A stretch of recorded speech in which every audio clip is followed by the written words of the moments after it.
Welcome to The Explainer. Today, we're digging into a really wild idea from Yuval Noah Harari's Sapiens. What if I told you that the single most powerful force in human history isn't armies, or technology, or money, but fiction? All right, so how on earth does fiction run the world? To get our heads around this, we're going to start with a modern-day puzzle. It begins with a name we all know, but it ends somewhere you would never, ever expect. Okay, Peugeot. We all know the name, right?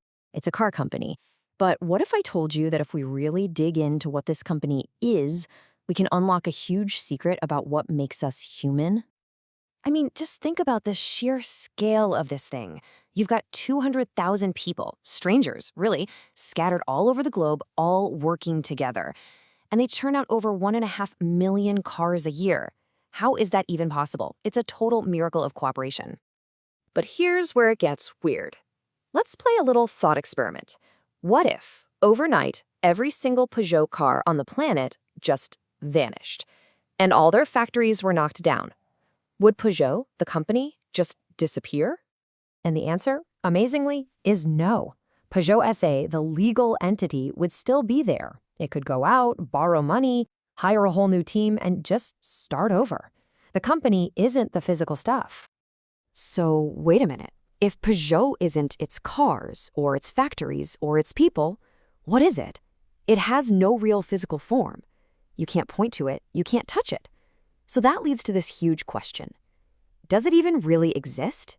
And if it does, where is it? To solve this puzzle, we have to rewind the clock, and I mean way back. Back to a totally unique evolutionary trick that we, Homo sapiens, developed. A kind of superpower that no other animal has.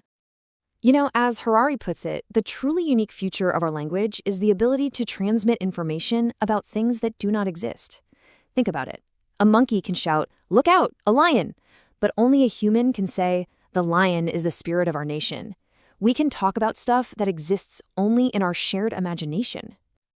And that ability to share these made-up stories is the absolute key to how we cooperate on a massive scale.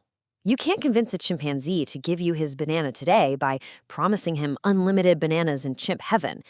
But you can get millions of humans to cooperate, even die, for a nation, which is just an idea, a story that exists only in our minds. Okay, so how does this superpower of ours actually shape the world we live in today? Because it's not just about ancient myths and legends. It's literally the foundation of our entire society. This is where Harari's idea of a dual reality comes in. See, on one hand, you've got the objective world, rivers, trees, lions, stuff you can actually touch. But then there's this other reality, an imagined one, built out of things like nations, corporations, money, even human rights. And here's the kicker, that imagined world is often way more powerful. And that, right there, is the answer to our Peugeot puzzle. The company exists as what Harari calls an imagined reality, or what a lawyer would call a legal fiction. It's not a lie, it's a shared story that we all agree to believe in. And as long as we all believe, it has real power to shape our physical world. The way Harari explains this is just brilliant. He says it's kind of like magic. Just like an ancient shaman can create a spirit by performing the right rituals, a modern-day lawyer can create a company. They follow the legal code, the correct rituals, write some magic words on a piece of paper, and poof, a brand new entity is born, an entity that can own property and have real power in the world. But it doesn't stop with companies. This whole idea of imagined realities goes way, way deeper. It's right at the heart of our most deeply held beliefs and values. And to really show you how deep the rabbit hole goes, Harari does this absolutely brilliant exercise. He takes one of the most famous sentences ever written from the U.S. Declaration of Independence and translates it into the cold, hard language of biology. Just look at this comparison. From a purely biological standpoint, there's no such thing as equality. Evolution is literally all about difference and variation. Rights? That's not in our DNA. Liberty? That's a concept we invented. Now, Harari isn't saying these things are lies. He's saying they are incredibly powerful and necessary fictions that let us build societies that are fair and stable. So you see where this is going.